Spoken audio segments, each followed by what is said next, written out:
শুভ সন্ধ্যা বন্ধুরা। আজকে আমি ভিডিওটা করছি। প্রত্যেক দিন ছেলে ভিডিও করে, আজকে ছেলের শরীরটা ঠিক নেই বলে আমি ভিডিওটা করছি। দাদার বাড়িতে এসেছি পুজো উপলক্ষে। দেখতেই পাচ্ছ সত্যনারায়ণ পুজো হচ্ছে, পূর্ণিমা আছে, এই উপলক্ষ করে এই যে নারায়ণ পুজোটা দেখতেই পারবে তোমরা। পুরো সাজানোর পদ্ধতিটাই আলাদা। দুটো ব্রাহ্মণ এসছে, খুব সুন্দর পুজো হয়েছে। আমার ছেলে যে বসে আছে দেখতেই পাচ্ছ, ওই শরীরটা ঠিক নেই। আর ওই যে হুইল চেয়ারে ছিল, ওটা দাদার বড় ছেলে।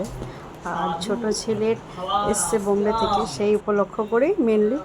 একসাথে দুই ভাই থাকলে কাছে বাবা মার পুজো করতে খুব ভালো লাগে, তার জন্য একসাথে পুজোটা হলো। আমরা ভীষণ পুজোটাতে আনন্দ করেছি। আর এখন হচ্ছে আরতি, সে আরতির ভিডিওটাও তোমাদেরকে শেয়ার করলাম। আর ভিডিওটা যত পারবে আমার ভিডিওটাকে শেয়ার করবে, কমেন্ট করো তোমরা। আর খুব শিগগিরই তোমাদেরকে এর থেকেও ভালো ভালো ভিডিও দেব। এখন আমি বেরোতে পারছি না, তোমাদেরকে বললাম রিসেন্ট আমার একটু জ্বর হয়েছিল, তার জন্য আমি এখন ঘরেই বেশি থাকি।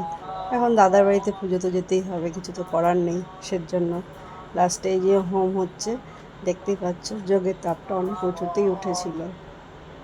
তারপরে এখনও পর্যন্ত সর্দি কাশিটা লেগে আছে আমার, সেজন্যই অসুবিধা হচ্ছে মাঝে মাঝে গলাতে। ডাক্তার বলেছে রেস্টে থাকছি। তোমরা দেখো ঠাকুরটা কত সুন্দর করে সাজানো হয়েছে। আর যত তাড়াতাড়ি পারবো তোমাদেরকে খুব ভালো ভিডিও শেয়ার করব।